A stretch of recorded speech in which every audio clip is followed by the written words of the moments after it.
What is up guys, Andy Forest Team Runner here and welcome back to another video, and today I'm back with a long overdue comparison video. Today we're talking all things daily trainers and we're comparing the New Balance 880 version 12 to the Puma VELOCITY NITRO 2.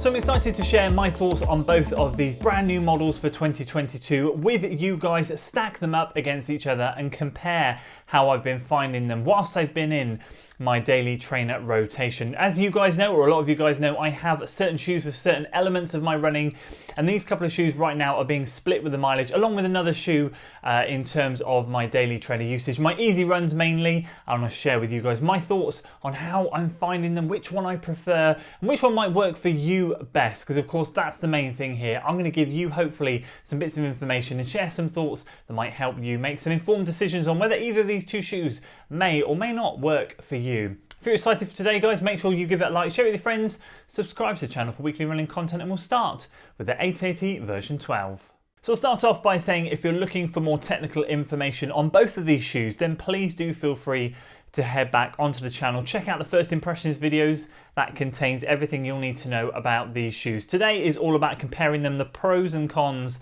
how I've been finding the shoes and which one I would probably edge towards over the other one. So we're going to start with the New Balance, and I will give you guys a couple of stats that are kind of relevant to this comparison video, and that's going to be the weight of the shoes. So this shoe comes in quite a hefty 13.5 size UK at 401 grams or 14.1 ounces.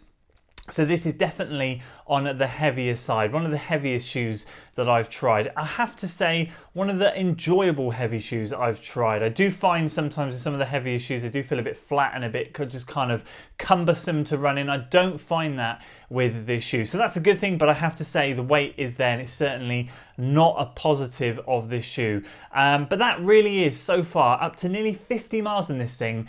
The only negative I have to say about this shoe. I think both shoes, I'm going to straight away say, they're not made for that really hot summer running. Both of them have quite thick uppers, and this thing, like the Puma that we're about to talk about, is no different. So I will say, like, if you're looking for something that really has breathability through the roof, neither of these shoes have that. But in terms of this thing, in terms of real cons, I would say the weight is the only thing that's holding this thing back. But what this thing does give me is what I would class as, now having tried a few New Balance shoes, is that classic New Balance ride. Now New Balance in particular and Nike shoes, those are the two, and Asics I suppose, they really fit my foot shape really well. I did actually go for the wide version of this shoe just because I have a wider foot, and I thought I've never tried a wide version of a New Balance shoe. I'll try it in this, and I do find that the forefoot here is extremely accommodating to my foot. So I love the fit and the feel of this shoe, and I do love and enjoy the upper. Everything about this really hugs the shoe, and I'm really enjoying the comfort and the plushness in and around the heel, collar and ankle area. So in terms of comfort and everything like that, I've got to give it really positive scores so far, only after 50 miles. I think I've done 4 or 5 runs in it so far.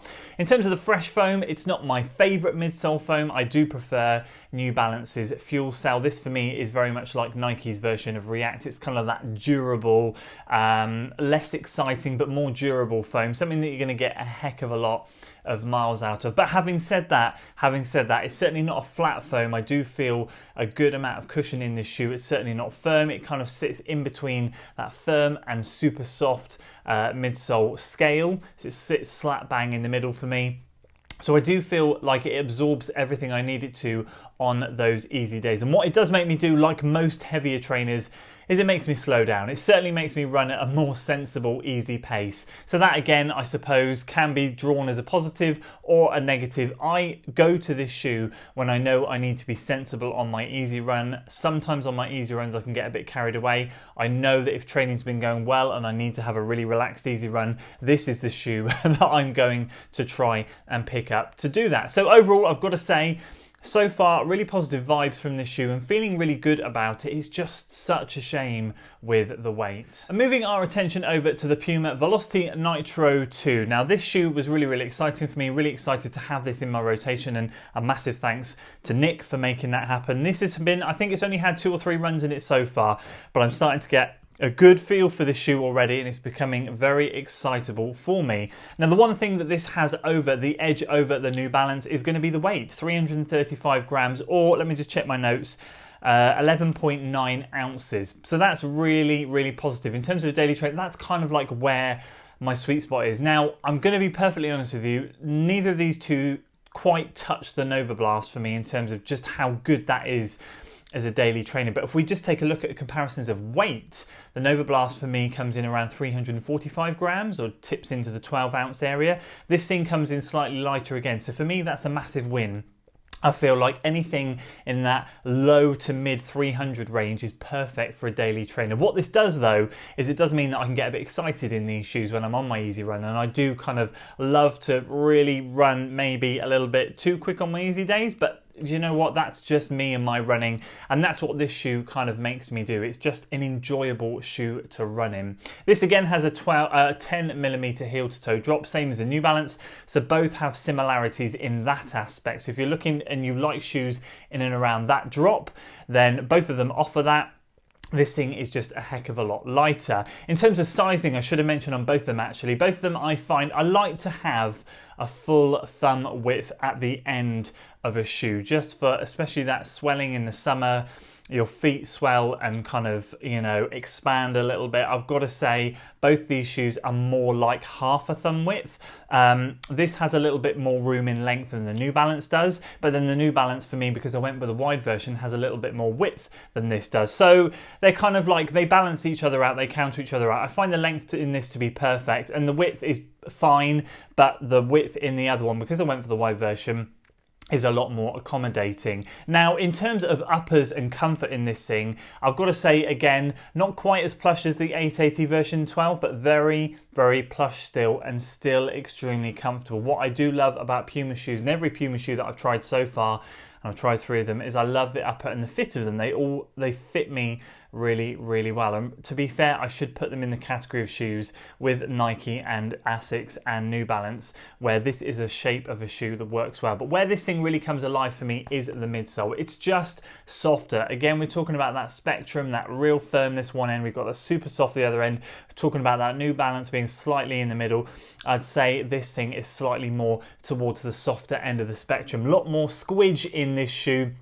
It is a dual layer midsole. As you can see, we've got the firmer EVA foam along the bottom just to stabilize the soft Nitro midsole foam at the top, but it's not enough. This EVA layer at the bottom here is not enough to nullify the effects of the Nitro foam. It just shores things up and stabilizes it. And for me, I was a little bit concerned, like, is that gonna like dampen the ride? Is that just gonna, as I said, nullify the soft foam? But it doesn't. It just still feels really nice and much more stable. So I've got to say, so far after a few runs, this is getting big positive signs. In terms of preferences, which one am I gravitating towards right now? Which one would I choose over the other, and which one would I recommend? Well, I'm going to go back to the analogy that I've been using a lot on the channel in terms of changing gears. I've been doing it a lot with workouts, and I'm going to kind of refer to that with the shoes as well. So for me right now, I'm using these equally, the same, purely because I want to get the mileage up in both of them. As I said, this one thing has nearly got 50 miles. This thing has, I think, only got about 20 something miles. So this has got a bit of catching up to do, but that's only because I got this shoe in later than this one.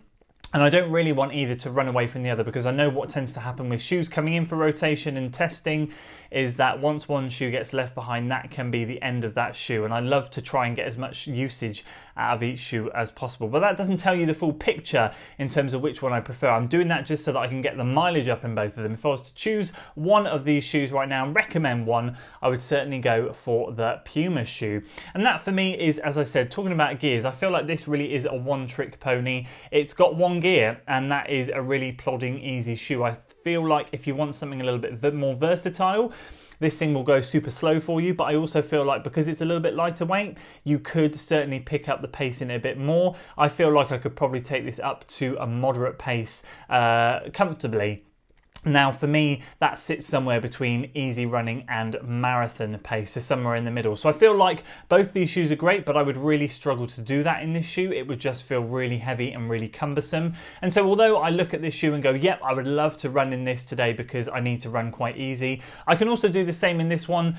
But at the same time, I feel like I can feel quite lively in this shoe, feel like kind of fun, a bit more free, a little bit more exciting, and just with that slightly softer foam, it just gives it a little bit more squish, which I have to admit I do prefer and I do enjoy.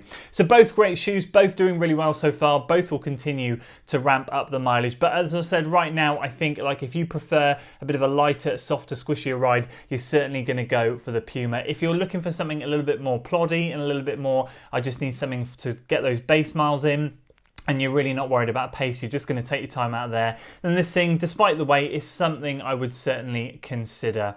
So those are my thoughts on these two shoes. Really enjoying both of them, to be honest with you. Can't really complain about either. As I said, it's just really the weight in this one which lets it down. If they could just shave 30 grams off it, even bring it down into the 370s, 380s for my size, it would be a completely different shoe, and that would be absolutely amazing. But right now, Puma, great job, loving the Velocity Nitro 2, great shoe, and I hope you guys are enjoying them both too. I know a lot of you guys will look at this and wonder which one you would like to get, but I know a lot of you guys already have some of these shoes. If you have, let me know in the comments below. Let me know which ones you're enjoying, and let's get some feedback on both of these, especially if you've got some decent miles in the shoes. Let people know how they're holding up for you. That's it for today though, guys. I hope you've enjoyed this comparison. It's been great to bring back a comparison video. I need to do more of them in the future. I used to do loads of them, and the more shoes I get in for testing, the more I will make sure I do some comparisons for you. If you enjoyed it, please do give it a like, share it with your friends, subscribe to the channel for weekly running content, and as always,